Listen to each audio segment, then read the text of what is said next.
एक छोटा सा धूल भरा कस्बा, संकरी गलियां, दोनों तरफ पुरानी दुकानों की कतारें। सुबह की हल्की धूप में एक लड़का, रेहान, घिसा हुआ स्कूल यूनिफॉर्म पहने हुए धीरे धीरे चल रहा है। उसका चेहरा उदास है, लेकिन आंखों में बड़े सपने झलक रहे हैं। परीक्षा केंद्र के बाहर भीड़ है। रेहान अपने हाथ में एक पर्ची पकड़े खड़ा है, जिस पर लाल अक्षरों में फेल लिखा है। पीछे लोग खुसर पुसर कर रहे हैं और उसकी ओर इशारे कर रहे हैं। रेहान शर्म और मायूसी से नीचे देख रहा है। रेहान अपने घर में खामोशी से बैठा है। बाहर पड़ोसी बातें कर रहे हैं। कुछ करता क्यों नहीं? नौकरी क्यों नहीं करता? घर में अंधेरा और तनाव का माहौल है। खिड़की से आती आवाजें उसकी चुप्पी को तोड़ रही हैं।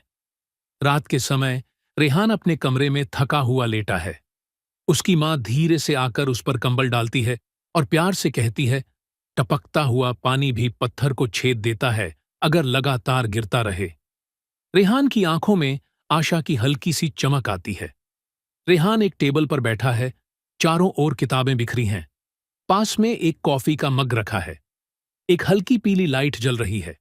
उसकी आंखों में थकावट है, लेकिन वो पढ़ाई में पूरी तरह डूबा हुआ है। सुबह का वक्त है।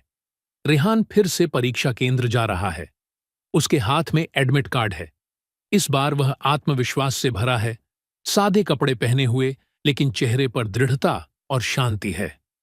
कंप्यूटर स्क्रीन पर लिखा है, बधाई हो, आपने टॉप रैंक हासिल की, रैंक 1। रेहान की आंखों से खुशी के आंसू निकल रहे हैं। वह पीछे मुड़कर अपनी मुस्कुराती मां को गले लगा लेता है। कमरे में किताबें अब भी पड़ी हैं, लेकिन अब माहौल खुशी से भरा है। रेहान ग्रेजुएशन स्टेज पर खड़ा है, गाउन और टोपी पहने हुए। हाथ में सर्टिफिकेट है। ऑडिटोरियम तालियों से गूंज रहा है। सामने की पंक्ति में उसकी मां गर्व से उसे देख रही है। उसकी आंखों में खुशी और संतोष है। एक आधुनिक ऑफिस का दृश्य, शीशे की दीवारों के पार शहर का नजारा। रेहान ऑफिस डेस्क पर लैपटॉप के सामने बैठा है। डेस्क पर नेम प्लेट है, जिस पर लिखा है, सॉफ्टवेयर इंजीनियर रेहान। वह आत्मविश्वास के साथ काम कर रहा है। एक सेमिनार हॉल में युवा छात्रों की भीड़ है। रेहान मंच पर खड़ा है, हाथ में माइक है और वह उत्साह से बोल रहा है। प्रोजेक्टर स्क्रीन पर लिखा है, सफलता निरंतर प्रयास से जन्म लेती है। छात्र ध्यान से सुन रहे हैं और प्रेरित हो रहे हैं।